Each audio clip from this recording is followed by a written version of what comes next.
What's up, everybody? Welcome back to my Baba Booey. So if you're new to the channel, you might have come here for my collab with Mastar Media, where we talk about the true identity of Blast. Now, I just kind of glance over it in that video, but I want to use this one as the full platform to explain everything in detail, and I'm going to wrap it up as quick as I can as to why Blast is this character known as the Bearded Worker. Yeah, I'm doubling down on this, guys. I've already made a video about it again, but I'm doing it because, you know, it's pretty relevant right now after all. And also, I got some merch on this, too. That's right. Not only am I doubling down on this, but I'm slapping some merch on this, too. So please check out my Teespring page. Link is in the description. Blast is the Bearded Worker shirt. Got some awesome custom artwork on that, baby. Come on, grab it now so you could be on the right side of history. And also, I have to go into spoilers for the webcomic, so if you don't want to be spoiled, just don't watch the video. All right, so first of all, let's go over the relationship between Blast and Tatsumaki. So if we go back to chapter 106 of the webcomic, we see a flashback from 18 years ago where Tatsumaki is revealed to be in like that testing facility, and of all the people in the world, Blast saves her from that place. So this establishes that Blast and Tatsumaki have a relationship, and it's also revealed by Tatsumaki that the very reason that she became a hero was because Blast is awesome and he saved her and everything. So now if we fast forward all the way to the anime, we see that these two characters, or should I say Bearded Worker and Tatsumaki, have interactions.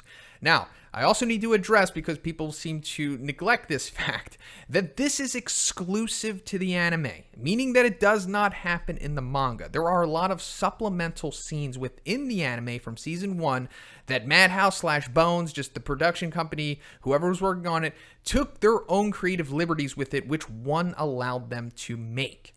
Now, what I'm thinking happened here, and this is just my opinion, just like everything else in this video, we're just hypothesizing. I'm pretty sure that one told them that Blast is the Bearded Worker, because the Bearded Worker suspiciously gets the most supplemental scenes from the manga going into season 1 from pretty much any of the characters, or at least he's definitely one of them for sure. So don't you think that's odd that they chose this character out of all of them to give the most limelight and development outside of the original canon of the story?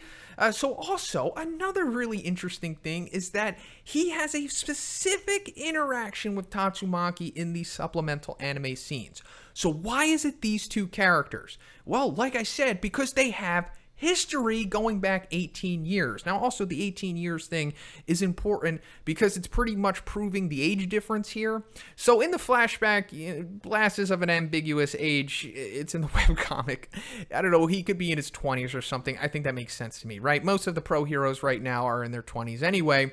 So if we go 18 years into the future, Blast is probably in his 40s or something like that. And if you look at the Bearded Worker, he appears to be someone who could be fitting of that age, right? Now, also, you might be thinking, oh, well, Tatsumaki is angry at the Bearded Worker and treats him like crap, so that means that she doesn't know that he's Blast. Yeah, I think that makes sense because she doesn't know that he's Blast. He's hiding in plain sight. That's the whole thing about Blast being the Bearded Worker. It goes back to like what I'm going to talk about at the end of the video with Clark Kent and Superman. You know how like nobody knows that Superman is Clark Kent despite that they look very similar, and that goes back to the aesthetics between Blast and the Bearded Worker, because if you just flip the dude's hair back and shave him, he is Blast. I mean, come on. And look at this one panel of the Bearded Worker. This dude's a Chad, and he's got the crazy, awesome anime hair. No other person in the Hero Association looks as cool and Chadly as the Bearded Worker. This is only fitting of the S-Class Rank 1 hero, guys. And also, if you notice in these supplementary scenes, the Bearded Worker is very protective of Tatsumaki. Like, he doesn't want to send her out to the ghost town because he's worried that she might get hurt or something. So don't you think that's interesting, right? Because he has, like, the whole relationship with her going back to when she was a child. He is protective of her. Pretty sure one told the production staff this, and they were like, oh, that's awesome. I can't wait till we reveal this in season 18. That's going to come out in 30 years. Before we go any further, let me also explain why Blast is hiding in plain sight as the Bearded Worker. So go back to chapter 106 once again. When he's talking to Tatsumaki, he's like, I'm Blast. I work as a hero. Well, I say that, but I do have a proper job too. I guess this is more as a hobby. And then he says, when the time comes, don't go expecting someone to come save you. That's like Blast big iconic lines. And the whole line about him having a proper job too, that is suspicious. So Blast was an active hero up until about 2 years ago. That's the last time that we knew that Blast was active, because we heard he went against Elder Centipede. Now, coincidentally, 2 years ago is also around the time that the S-Class was formed. Right? So it makes sense that Blast was like, oh, okay, the S-Class is here. You guys can take it from here. I'm just going to chill back and be the bearded worker and just play the coach part from now on. And also another thing that strengthens this is what Sich says in Chapter 85 when he's like, Blast refuses to be restricted and hates to stand out, which is why he does not disclose his background and identity in the hero catalog. And we're going to be talking about this dude more, but also like the whole thing about the bearded worker doesn't have a name. Why? Isn't that weird? He has like so much more dialogue than all of the other characters that do get names in season 1 or just in the manga in general, but he just stays the bearded worker. Red flag, come on. Now, what if I also told you that Blast was actually at the S-Class meeting the whole time? Well, in the anime at least, because like remember when it's like Blast is absent? Well, in the anime we see Sich along with the bearded worker and the bespectacled worker come in and they view the meeting. So I think that's their fun little way of including him there, you know, still hiding in plain sight. So now that we're on Sich, let's focus on this guy because he definitely knows that Blast is the bearded worker, and I'm pretty sure that the bespectacled worker knows as well. So obviously a connection has been established between these two characters, but also, like I said, let's go back to Chapter 85 again, because that's when Sich starts talking about Blast, the most insight that we've ever gotten into him. So he's like, it's not possible for us to order Blast around. He won't participate in any hero activity unless he has complete freedom, and then the whole thing about he doesn't want to stand out in the limelight,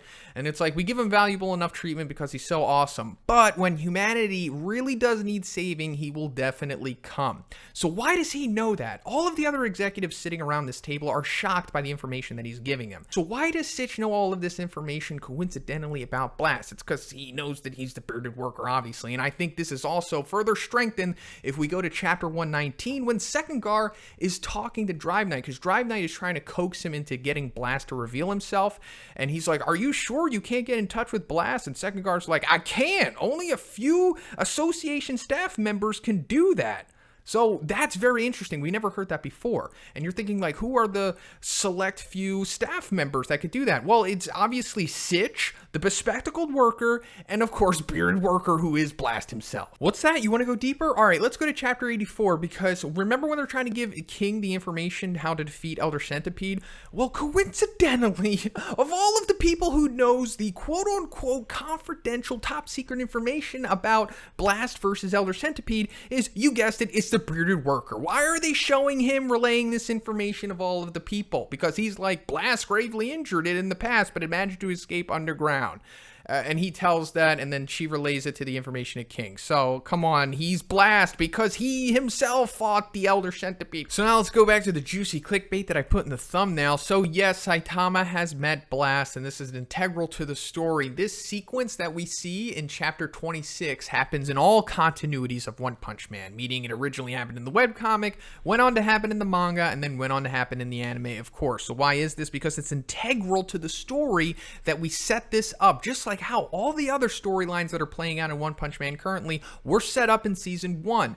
So, in case you need a reminder, Saitama picks up the phone that was left by Moomin Rider, who was talking to the bearded worker, and he's like, hey, I'm Saitama. He's like, oh, you're a C-class hero. I can't send you after Deep Sea King. And then he looks at his records. He's like, oh my god, he broke all the records. This guy's probably super powerful. I'm going to check him out. I want to see if he really is this powerful. So then he sends him after Deep Sea King, despite his ranking. And also, whoever wrote the wiki article for the bearded worker really helped me out here, because they put, he became one of the few people who are aware of Saitama's power. So that's pretty interesting, right? Why is that happening? Because later on, when these two inevitably meet, which might happen very soon in the webcomic, considering that Saitama is on a collision course with Blue at this moment, who is the son of Blast. So the whole connecting moment at that point is going to be like, oh my god, that's Saitama. I remember that guy. He broke all of the tests and he one-punched Deep Sea King. I got to go after this guy because he's a threat or whatever, or however that storyline is going to play out. Regardless, Blast meeting Saitama was set up in Season 1. And then finally, just to cap off this video, Blast is probably an allegory for Superman. You know how he's like the #1 in the Justice League. Blast is the #1 in the Hero Association. They have aesthetic similarities, and in the data book, Fubuki alleges that he can shoot lasers from his eyes. You know, same thing like Superman, and it was pretty much confirmed that Blast does have some kind of internal energy manipulation, similar to the abilities exhibited by Blue currently in the webcomics. So that's pretty much it, guys. If you're not convinced that Blast is the bearded worker by now, it's all good, but I'm just telling you this is what it is. So if you like the video, guys,